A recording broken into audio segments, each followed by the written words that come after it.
Filho, vamos olhar, porque assim você fala, não tem como fazer. E como era que andava? Ah, sei lá, vamos os braços. Vamos olhar. Tá aqui embaixo? Tá embaixo. Vamos lá. Ali tem vários. E ali?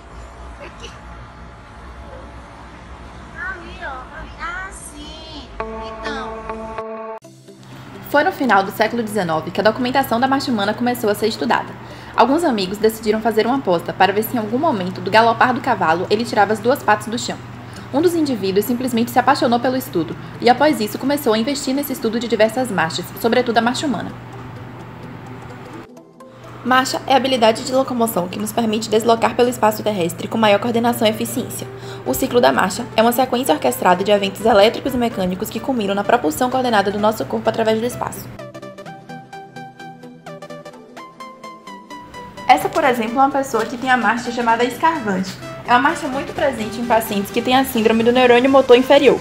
Existe também um nervo chamado de nervo fibular ou ciático popliteo externo, que segue um percurso passando pelo glúteo e pela parte posterior da coxa até o calcanhar.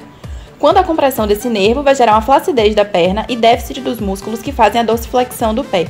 O paciente caminha levantando excessivamente a perna às custas da flexão da coxa sobre a bacia. Essa marcha se compara a pacientes com lombociatalgia que andam sempre em semiflexão para evitar o estiramento da raiz comprometida. Aqui nós temos a marcha tabética, que é caracterizada pela perda de informações sensoriais dos membros inferiores, ou seja, o paciente tem uma perda parcial da sensibilidade da cintura para baixo, deficiência de propriocepção, e por conta disso faz alguns movimentos bruscos e mudança de postura para tentar corrigir o defeito. Ela pode ocorrer por dois tipos, pela lesão do cordão posterior da medula ou por uma neuropatia periférica de caráter sensorial. Esse paciente vai caminhar com a base alargada, olhando sempre para o chão e realizando movimentos de arremesso de pé com bastante força, devido a uma falência do glúteo médio. Essa condição foi descrita a priori em pacientes que tinham neurosífilis. Já aqui, nós temos a marcha parkinsoniana, que é típica de pacientes que têm Parkinson. Algumas pessoas a denominam de marcha em bloco, porque o paciente vai estar encurvado e dando passos curtos e lentos com rigidez generalizada, como se fosse um bloco preso ao solo. Os antebraços e joelhos encontram-se em discreta flexão e não há o balanço dos braços como na marcha normal, e por isso o paciente apresenta rigidez de movimento. Essa é a marcha anserina. É a marcha típica de pacientes que têm falência dos glúteos médios. O paciente caminha por rotação exagerada da pelve, jogando o quadril de um lado para o outro a cada passo que dá, para deslocar o seu corpo de maneira que consiga se locomover. O caminhar de pacientes com esse tipo de marcha lembra um pato quando está andando, por isso ela é comumente chamada de marcha do pato. Pode ser ocasionada por uma lesão do nervo fibular, por exemplo. Ah, olha aí os patinhos que eu estava falando antes. Essa outra marcha é a marcha digitígrada. Inclusive, filho, ela é a segunda principal queixa no meu consultório. Ela é comumente chamada de marcha de bailarina e é verificada quando há hipertonia, sobretudo do tríceps sural. Ela é causada pelo encurtamento do tendão de Aquiles. Essa marcha se faz na ponta dos pés e geralmente está associada a patologias como o autismo, distrofia muscular de Duchenne e doença de Segawa. Olha essa outra marcha aqui. É a marcha ceifante. Essa marcha é típica de pacientes que sofreram AVC. É um padrão espástico, ou seja, tem uma resistência inicial, mas depois consegue terminar o movimento.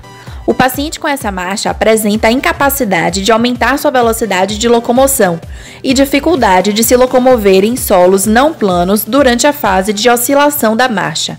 Acomete apenas um lado do paciente, visto que é uma marcha típica de pessoas que sofreram AVC, e o AVC só acomete um hemisfério. Quando o paciente quer andar, é necessário que ele posicione seu pé para fora do eixo do seu corpo e, em seguida, para a frente, fazendo um movimento de circundação ao redor da coxa, como se ceifasse a perna. Essa outra marcha é a marcha em tesoura. Pacientes que apresentam essa marcha geralmente têm encurtamento dos músculos responsáveis pela adução do quadril, e isso provoca uma adução nas coxas, de modo que os joelhos fiquem sempre um à frente do outro, sempre com uma flexão excessiva. e que se cruzem como se fosse uma tesoura cortando alguma coisa, sempre rígidos. O tornozelo anda em dorsiflexão e o paciente anda em apoio médio permanente, sem variações da pelve. É comum em pacientes com espasticidade grave dos membros inferiores e doença de Little. Esse rapaz daí tem a marcha de Trendelenburg. Esse tipo de marcha pode ser causado por várias lesões, como nas miopatias, luxação bilateral de quadril e polineuropatias. A gente observa uma queda da pelve para o lado oposto e déficit de glúteo médio. Essa daqui é a marcha táxica ou ebriosa. É popularmente conhecida como marcha do bêbado, pois ela afeta a postura e coordenação motora de forma geral. Sabe quando você vai num bar, bebe muito e sai de lá trocando as perninhas? Pois é mais ou menos isso que acontece, porém de forma não intencional, de forma patológica. Para compensar os distúrbios, o paciente adota estratégias compensatórias para realizar as funções usuais. Ou seja, quando o mesmo realiza esses movimentos, ele apresenta uma discinesia, alteração do movimento voluntário. O paciente apresenta má sensibilidade e falta de coordenação, tendência a equilíbrio ruim e base alargada. Possui 3 causas diferentes: sensorial, labiríntica, quando a lesão é no vestíbulo, e cerebelar, lesão no cerebelo. Uma das doenças responsáveis por causar esse tipo de marcha é a esclerose múltipla. Essa daqui é conhecida como marcha coreica. Bom, a coreia são movimentos involuntários repetitivos, breves, irregulares e relativamente rápidos que começam em uma parte do corpo e passam para outra parte de modo abrupto, imprevisível e geralmente contínuo.